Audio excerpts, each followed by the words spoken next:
Literatura assistida. A leitura que te acompanha.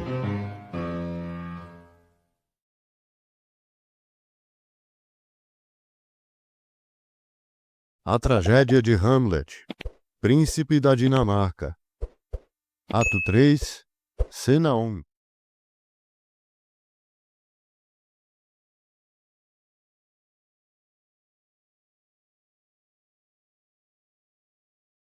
A mesma sala no castelo, banhada agora por uma luz mais fria que anuncia a tarde, tornara-se o palco de uma ansiedade contida. O rei Cláudio ocupava o centro, sua postura rígida contrastando com a inquietação que lhe percorria os dedos, entrelaçados sobre os joelhos. A rainha Gertrude, sentada a uma pequena distância, mantinha as mãos pousadas no regaço, mas seus olhos não sossegavam, saltando de um rosto a outro como à procura de uma resposta que tardava. Polônio, junto à entrada, trazia a filha Ofélia pelo braço, a jovem pálida e de olhos baixos, segurando um livro contra o peito como um escudo. Rosencrantz e Guildenstern, de pé, trocavam olhares breves, enquanto um grupo de lordes se mantinha em silêncio respeitoso junto às tapeçarias. O rei rompeu o silêncio, a voz carregada de uma impaciência mal disfarçada. E podeis, por nenhum rumo das circunstâncias, extrair dele por que ele assume esta confusão, ferindo tão asperamente todos os seus dias de quietude com uma lunática turbulência e perigosa. Rosencrantz deu um passo à frente, os ombros tensos sob o peso da responsabilidade. Ele confessa sentir-se distraído, mas sobre a causa, de modo algum quer falar. Guildenstern completou, com um gesto de quem tenta descrever o indescritível. Nem o achamos propenso a ser sondado, mas, com uma loucura astuta, mantém-se afastado quando desejamos levá-lo a alguma confissão de seu verdadeiro estado. A rainha inclinou-se para a frente, um lampejo de esperança maternal em seus olhos. Ele vos recebeu bem? Rosencrantz assentiu, com um meio sorriso. Muito, como um cavalheiro. Guildenstern, porém, ponderou. Mas com muito forçar de sua disposição. Rosencrantz acrescentou, como quem tenta ser justo. Mesquinho em perguntas, mas, às nossas demandas, muito livre em sua resposta. A rainha insistiu. Tentastes levá-lo a algum passatempo? Rosencrantz iluminou-se, lembrando-se. Senhora, aconteceu que certos atores que ultrapassamos no caminho, destes e falamos, e pareceu haver nele uma espécie de alegria ao ouvir isso. Estão perto da corte, creio, já receberam ordem para representar diante dele esta noite. Polônio, adiantou-se, solene.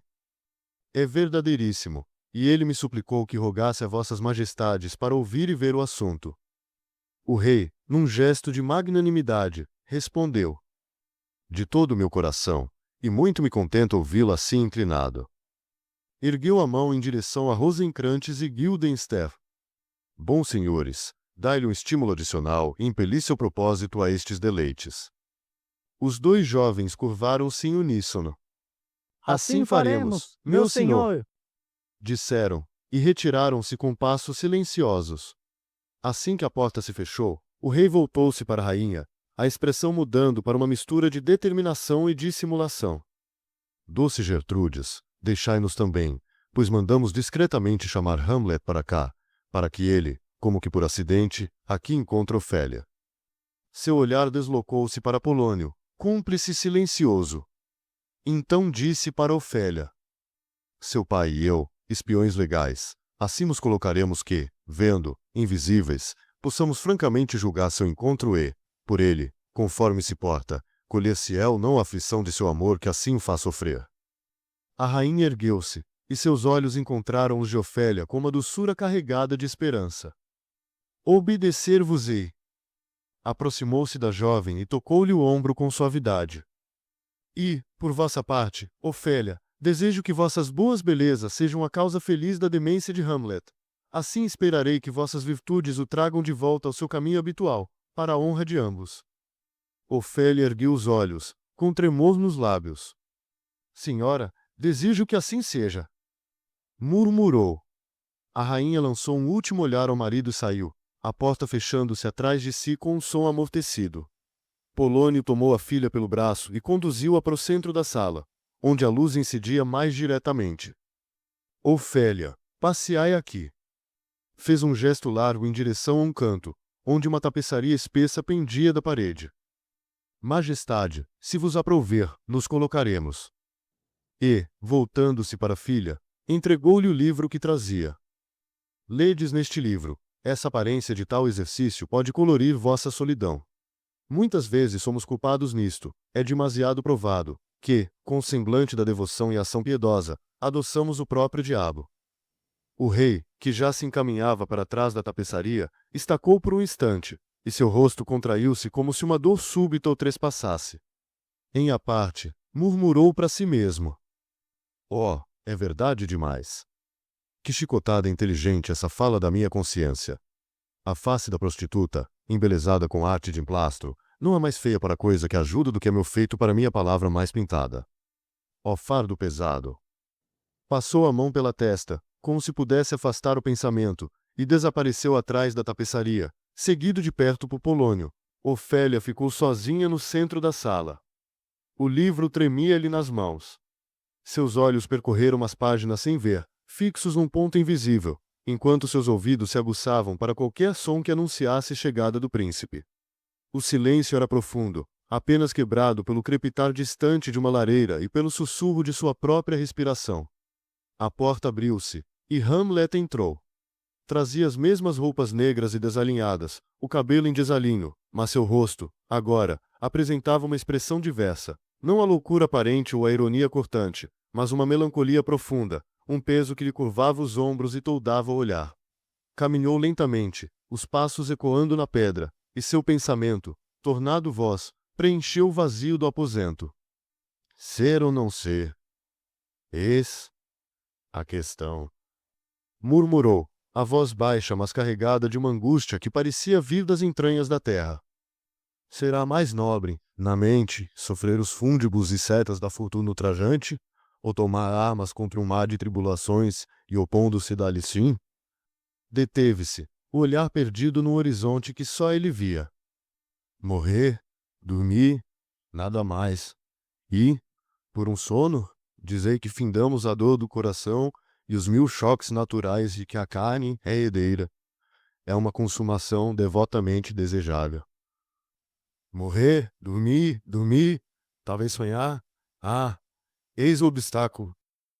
Pois naquele sono de morte, que sonhos podem vir quando nos livramos desse redemoinho mortal? Deve fazer-nos pausar. Começou a andar, os passos marcando o ritmo de seu pensamento.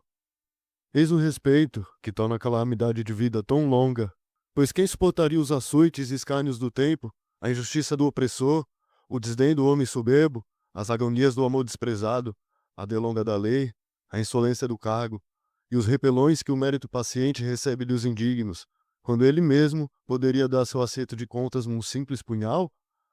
Parou novamente, as mãos abertas diante de si, como se pesasse opções invisíveis. Quem carregaria fardos, gemendo e suando sob uma vida fadigante, se não fosse o temor de algo após a morte? O país desconhecido, cujos confins nenhum viajante retorna, que confunde a vontade e nos faz preferir suportar os males que temos a voar para outro que desconhecemos? Sua voz tornou-se um sussurro, carregado de amargura. Assim, a consciência faz covardes de todos nós, e assim a cor nativa da resolução fica adoecida pelo pálido tom do pensamento. Empresas de grande ímpeto e momento, com este respeito, desviam suas correntes e pedem o nome de ação. De repente, seus olhos focaram-se. A figura de Ofélia, imóvel, com o livro nas mãos, emergiu das brumas de sua reflexão. Ele estremeceu, como se despertasse de um sonho. Agora calma, murmurou para si mesma. Bela Ofélia! Endireitou-se, compôs o rosto numa expressão que tentava ser cortês, mas que traía a tormenta interior. Aproximou-se dela e disse, a voz mais alta: Ninfa, em tuas orações sejam todos nos pecados lembrados.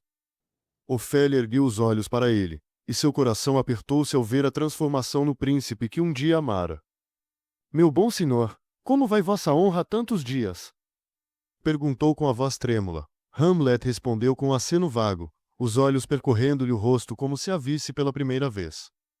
Humildemente vos agradeço. Bem. Ofélia estendeu as mãos, que seguravam pequenos objetos embrulhados em pano. Meu senhor, tenho lembranças vossas, que há muito tempo desejo reentregar. Rogo-vos, agora recebei-as. Hamlet recuou um passo, o senho franzido. Não, eu não, nunca vos dei coisa alguma. A voz de Ofélia quebrou-se ligeiramente. Meu honrado senhor, sabeis muito bem que destes, e com elas, palavras de hálito tão doce compostas que tornavam as coisas mais ricas. E estendeu os embrulhos para ele. Perdido seu perfume, tomai-as de volta. Pois para mente nobre, ricos presentes empobrecem quando os doadores mostram-se desamáveis. Ali, meu senhor. Hamlet olhou para os objetos em suas mãos, depois para o rosto dela. Uma risada seca, desprovida de humor, escapou-lhe. Haha, sois honesta? Ofélia estremeceu com a brutalidade da pergunta. Meu senhor? Hamlet insistiu, o olhar penetrante. Sois bela? Ofélia, confusa, balbuciou. Que pretende vossa senhoria? Hamlet aproximou-se, e sua voz tornou-se um sussurro intenso, quase cruel. Que, se sois honesta e bela, vossa honestidade não deveria admitir discurso algum à vossa beleza. Ofélia tentou compreender, buscando um sentido nas palavras enigmáticas. Poderia a beleza, meu senhor, ter comércio melhor do que com a honestidade? Ah, verdadeiramente, pois o poder da beleza transformará mais depressa a honestidade do que é numa alcoviteira do que a força da honestidade pode traduzir a beleza à sua semelhança. Isto foi outrora um paradoxo, mas agora o tempo lhe dá prova. Seu olhar tornou-se distante por um momento, depois voltou a fixar-se nela com uma intensidade dolorosa. Eu vos amei uma vez. As palavras de Ofélia saíram num fio de voz, carregadas de mágoa. De fato, meu senhor, fizestes-me acreditar nisso. Hamlet sacudiu a cabeça, num gesto brusco. Não devias ter acreditado em mim, pois a virtude não pode tão enxertar nosso velho tronco que não lhe sintamos o gosto. Não vos amei. Ofélia sentiu o chão faltar-lhe sob os pés. Fui então mais enganada. Murmurou, mais para si mesma do que para ele. Hamlet, porém, ouviu, e sua resposta foi um golpe. Vai para um convento. Por que desejaria ser procriadora de pecadores? Eu mesmo sou razoavelmente honesto, mas ainda poderia acusar-me de coisas tais que seria melhor minha mãe não me haver parido. Sou muito soberbo, vingativo, ambicioso, com mais ofensas ao meu aceno do que tenho pensamentos para colocá-las, imaginação para dar-lhes forma, ou tempo para executá-las. Parou diante dela, os olhos ardendo. Que deveriam fazer criaturas como eu rastejando entre o céu e a terra?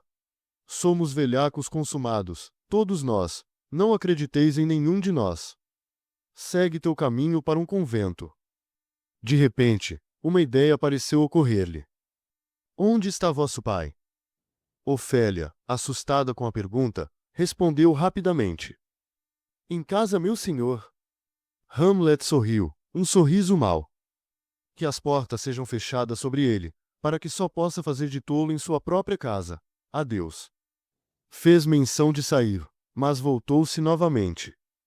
Se te casares, dar-te-ei esta praga como dote, se casta como gelo, pura como a neve, não escaparás à calúnia. Vai para um convento, vai, adeus. Deu mais alguns passos e parou outra vez.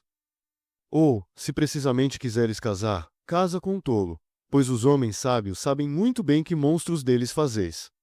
Para um convento, vai, e depressa também, adeus. Desta vez, seus passos levaram-no em direção à porta, mas antes de alcançá-la, voltou-se pela última vez, a voz carregada de um desprezo que parecia dirigir-se a si mesmo tanto quanto a ela.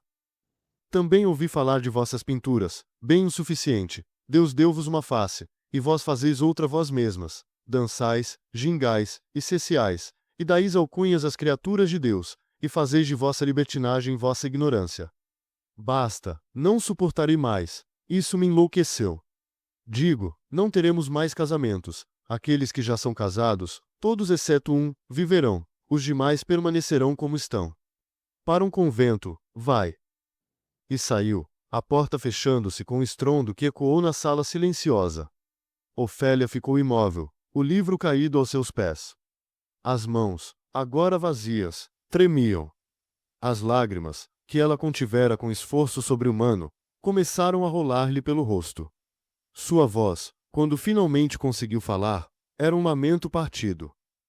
Ó Deus, que nobremente aqui está derrubada, a do cortesão, soldado, erudito, olho, língua, espada, a expectativa e rosa do belo estado, o espelho da moda e o molde da forma, o observado de todos os observadores, inteiramente caído. Levou as mãos ao rosto, como se pudesse esconder a visão daquela ruína. E eu, de todas as damas mais abatida e miserável, que suguei o mel de seus votos musicais, agora vejo aquela nobre e soberaníssima razão, como doces sinos desentonados, desafinados e ásperos. Aquela forma e feição inigualáveis da juventude desabrochada, arruinada pelo êxtase. Ai de mim, ter visto o que vi, ver o que vejo. A tapeçaria agitou-se, e o rei e Polônio emergiram de trás dela. O rosto do rei estava grave, a expressão carregada de uma preocupação que transcendia a mera política. Amor? Exclamou, quase para si mesmo. Suas afeições não tendem para esse lado. Nem que ele falou, embora carecesse um pouco de forma, era semelhante à loucura. Há algo em sua alma sobre o qual sua melancolia incuba, e receio que a eclosão e revelação sejam algum perigo, para prevenir o qual, tomei a rápida determinação de assim decretar: ele partirá com velocidade para a Inglaterra, pela cobrança de nosso tributo negligenciado. Talvez os mares e países diferentes, com objetos variáveis, expulsem esta matéria meio assentada em seu coração, sobre a qual seus miolos, ainda batendo, assim o tiram de seu modo habitual. Voltou-se para Polônio, buscando confirmação. Que pensais disso?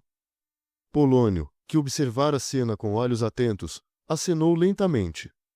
Fará bem, mas ainda creio que a origem e começo de sua mágoa brotaram de amor negligenciado. Lançou um olhar para a filha, que permanecia imóvel, o rosto banhado em lágrimas. E agora, Ofélia, não precisais contar-nos o que o Lord Hamlet disse. Ouvimos tudo. Voltou-se novamente para o rei, sua mente já maquinando o próximo passo. Meu senhor, fazei como vos aprouver, mas, se o julgais adequado, após a peça, que sua rainha-mãe, sozinha, lhe rogue para mostrar suas mágoas, que ela seja direta com ele, e eu me colocarei, se vos aprouver, ao ouvido de toda sua conferência. Se ela não o descobrir, enviai-o para a Inglaterra, ou confinai-o onde vossa sabedoria melhor julgar. Será assim. A loucura nos grandes não deve passar sem vigilância. Fez um gesto para que todos o seguissem, e a comitiva deixou a sala, deixando para trás apenas o eco de suas palavras e a figura imóvel de Ofélia, que ainda chorava em silêncio, e o livro esquecido no chão de pedra.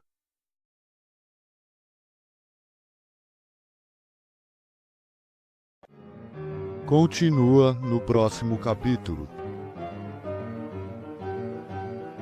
Deixe seu like, comente, compartilhe e inscreva-se. Colabore para manter esse projeto vivo. Envie um Pix escaneando o QR Code na tela. Você também pode apoiar nosso trabalho no Apoia-se. Link na descrição e no primeiro comentário fixado. Literatura assistida.